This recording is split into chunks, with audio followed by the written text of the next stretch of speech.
पहले तो मैं एक चीज बता दूं, ब्रजेश मेरे बचपन के मित्र हैं और ब्रजेश का मैं एक बताएं, हम लोग हंसा करते थे उनसे जब लखनऊ यूनिवर्सिटी में हम लोग थे, तो हंसते इस बात पे थे कि हम लोग कहते थे कहीं शौचालय आ जाए तो हो सकता है ब्रजेश उसके भी आगे सिर झुका दे। तो ब्रजेश की आदत है कि किसी भी धर्म का कोई वो उन्हें लगेगा, मजार लगेगी, कोई चीज लगेगा तो उसके आगे वो सिर झुकाते रहे हैं। ये आज से नहीं है, तो पहले तो मैं निजी तौर पे ये बता दूं। तो ब्रजेश की एक ये अच्छी चीज है और आज मैं इस बात के लिए उन्हें सल्यूट करता हूं कि उस गंदी पार्टी में है वो, जो सिर्फ सांप्रदायिकता फैलाती है, जो नफरत फैलाती है, जो नफरत की पूरी इबारत खड़ी करती है, लाशों पर राजनीति करती है। और उस पर रहते हुए भी वो यदि इस चीज को का पालन कर रहे हैं आज भी, तो मुझे अच्छा लगा। और मैंने उसके लिए उनको फोन किया, वो उस समय उपराष्ट्रपति के साथ बैठे हुए थे, तो उन्होंने मुझे कहा अजय भाई मैं थोड़ी देर में करता हूँ, वाइस प्रेसिडेंट के साथ बैठा हुआ हूँ। तो और उसके बाद में तो मैंने उनको इतना बस कहा, मैंने कहा नहीं बस तुम्हें मैं इसके लिए साधुवाद देता हूँ। तो एक बात बता रहा कि एक चीज तो ये मैं बता रहा हूं, ये कैरेक्टर होता है, नंबर एक। नंबर दो, आप आते हैं कि मैं कहता हूं इससे बड़ी और मूर्खता की कोई बात ही नहीं हो सकती कि आज हम कहते हैं कि भारतीय जनता पार्टी ऐसे एनालिसिस करती है, इस तरीके से ये बनाती है और ऐसे करती है। इतने ही बड़े एनालिस्ट थे तो 1925 से यही साजिशें रच रही हो जाते। 2014 में सत्ता पा जाने के बाद में 8 साल में पगला गए, और हमारे जैसे पत्रकार यदि उन्हें ये कहें सर संसाधन के साथ प्लानिंग तो अच्छी हो ही जाएगी ना। नहीं, मैं वही बता रहा हूं कि किस बात की तारीफ आप करते हैं। हम उसी हिंदुस्तान से हैं जिस हिंदुस्तान ने इंदिरा गांधी को सारी गालियां दी थी, उनकी जमानत भी जब्त कराई थी। वो इंदिरा गांधी जिन्होंने पाकिस्तान को 2 टुकड़े कर दिए थे, लेकिन जब उन्होंने गलत किया तो उसका जवाब दिया था इसी हिंदुस्तान ने। और शीतल भाई तो कम से कम बैठे हैं बगल के ही उसी इलाके से हैं, तो उन्हें पूरा बेहतरीन तरीके से पता है कि वहां पर उस पार्टी के अलावा किसी का नाम नहीं लिया जाता था, और वही जमानत जब्त हुई, न सिर्फ उनकी, उनके बेटे संजय गांधी, दोनों की। तो यह इतिहास, और यही वही इतिहास है कि 3 साल बाद वहीं पे इंदिरा गांधी उससे ज्यादा बड़ा मैंडेट लेकर के आई। तो इससे ये नहीं समझ लेना चाहिए कि कोई बहुत बड़ा वीर हो गया है। बस ये है कि उनके लिए मुफीद ये है कि आज उनके साथ पैसा बोल रहा है, उनके पास इतने संसाधन है, उनके पास बहुत सारी चीजें हैं, लेकिन उनसे ज्यादा खतरनाक होते थे अंग्रेज। और अंग्रेज हमारे ही लोगों से हमें लड़ाते थे।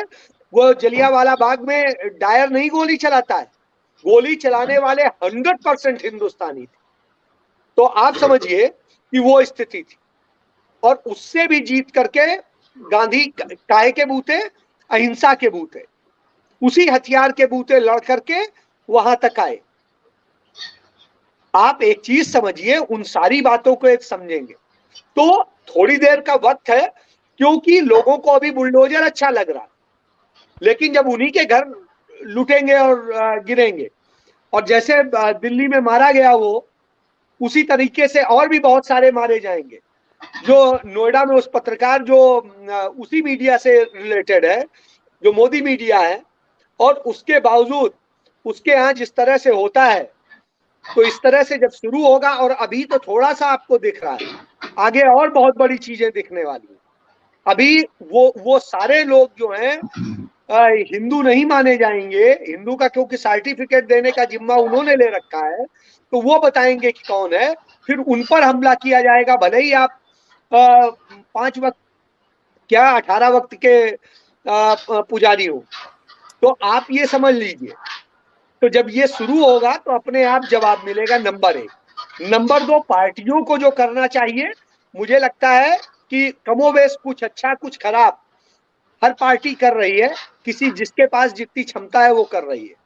लेकिन मैं जिन चीजों में जहां जहां जो स्टेक होल्डर्स हैं, उन स्टेक होल्डर्स से जरूर उम्मीद करता हूं कि यदि आप बड़े स्टेक होल्डर हैं तो आपको बड़ी तरीके से, यदि विपक्ष में बैठे हैं तो आपको विरोध करना चाहिए, सड़क पर उतरना चाहिए, जो विरोधी तरीके हैं। लेकिन दुख तब होता है जब वो तरीके नहीं अपनाए जाते हैं। क्या ठेका ले रखा है राहुल गांधी और प्रियंका गांधी ने कि हम ही विपक्ष की करेंगे? आप क्यों नहीं करते हैं भाई? जब इंदिरा गांधी से लड़ना था तो सब एक होकर के ही तो लड़े थे, तो आज क्यों नहीं आप कर रहे? तो सबसे बड़ी चीज है क्यों? क्योंकि तब के जो नेता थे उस समय वो तमाम सारे वो नहीं थे, भ्रष्टाचार और दूसरे ईडी और सीबीआई। आज कम से कम और कोई नहीं, कांग्रेस तो कम से कम बोल रही है, राहुल गांधी तो बोल रहे हैं, प्रियंका गांधी तो बोल रहे हैं, भले ही मीडिया ना दिखाए, ना दिखाइए आप, कोई फर्क नहीं पड़ता है। एक ना एक दिन जनता तो देखेगी, और देखेगी, समझेगी, खड़ी होगी। लेकिन आपको अपनी सकारात्मकता नहीं छोड़नी है, अपनी रचनात्मकता नहीं छोड़नी है, अपनी लड़ाई नहीं छोड़नी, उतरना पड़ेगा। और ये चीज सारे विपक्षी दल सोच लें तो मुझे लगता है कल के दिन भारतीय जनता पार्टी बाहर हो जाएगी। और रही बात समझौता कांड, ब्लास्ट जब हुआ था, मैं यही था और मैंने उसकी पूरी इन्वेस्टिगेशन देखी है। यही इंद्रेश था, डरा घूम रहा था, और जिस तरह की स्थिति थी, डॉक्टर आरसी मिश्रा डीजी हैं, उन्हें सिर्फ इसीलिए डीजीपी नहीं बनाया गया क्योंकि उन्होंने उस मामले में पूरा खोल दिया था।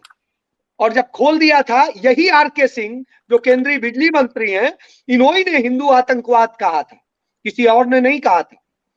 तो उन सारी बातों को मत भूलिए और इन बातों को समझिए कि यही इंद्रेश। और मैं आपको बताता हूं, एक मुसलमान की बात बताता हूं, मेरा दोस्त भी है इत्तेफाक से, है नौशाद। मैंने उससे कहा कि एक खबर में लिख दूं कि इंद्रेश जी के खास नौशाद ने, वो कहा भैया नाम मत लेना। मतलब आप, ये स्थिति थी। तो ये जो बने घूम रहे हैं, ये अवसरवादी लोग हैं जिन्हें आपको लग रहा है कि उनके साथ आ जाएंगे। इनके साथ आने वाला मुसलमान 1% नहीं होगा।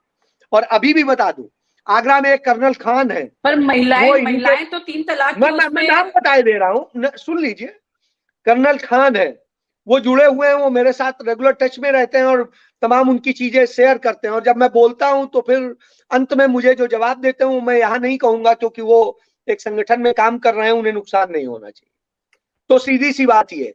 और रही बात महिलाओं की, महिलाएं इतनी वो नहीं है, ये जो कह रहा है कोई कि ये बांटने की कोशिश कि महिलाएं, जो मुस्लिम महिलाएं वहां चली गई, ये चली गई, वो चली गई, ऐसा कुछ नहीं है। चंद महिलाओं को छोड़ के 99% महिलाएं पूरी तरीके से मुस्लिम उसके साथ इंटैक्ट है और उन्हें कोई उससे वो नहीं है। तो आप ये मान के चलिए कि ये सरकार एक झटके में उखड़ेगी। जब वो उखड़ेगी और पूरी तरह बिल्कुल जैसे बुलडोजर इनका ढहा रहा है, ये ढह जाएंगे। तो आप ये समझिए, इन सारी चीजों में बस थोड़ी सी स्ट्रेटजी, थोड़ा सा जमीन पे उतरने की जरूरत है, थोड़ा दम बनाने की जरूरत है। डरने की जरूरत नहीं है कि जेल जाने से आप डर रहे हो। क्या होगा ज्यादा से ज्यादा? अरे यार जेल डाल देंगे, तुम्हारे पास यदि संगठन है, तुम्हारे लोग हैं, भीड़ है, सारी जेलें भर दीजिए। सरकार की औकात नहीं है कि जेलें भर लेगी। लेकिन बात यह है कि जो नेता डरे हुए हैं, उनके कारण लोग हतोत्साहित हो रहे हैं, और कोई वजह नहीं है। जी, किसको आप सर ये कह रहे हैं, कौन डरा हुआ है? ये तस्वीर डरे हुए दिखाई दे रहे हैं, अखिलेश यादव, मायावती, तमाम और साथ जिनके ऊपर ईडी, सीबीआई और दूसरे के खतरे मंडरा रहे हैं, वही लोग हैं, और कौन है? तो आप देख लीजिए, मुझे नाम बताने की और बहुत ज्यादा जरूरत नहीं है। और आप हमसे जुड़े रहने के लिए सब्सक्राइब करें YouTube पर, फॉलो करें Twitter पर और लाइक करें Facebook पर। और ज्यादा जानकारी के लिए आपको टाइप करना होगा सिर्फ न्यूज़ नशा।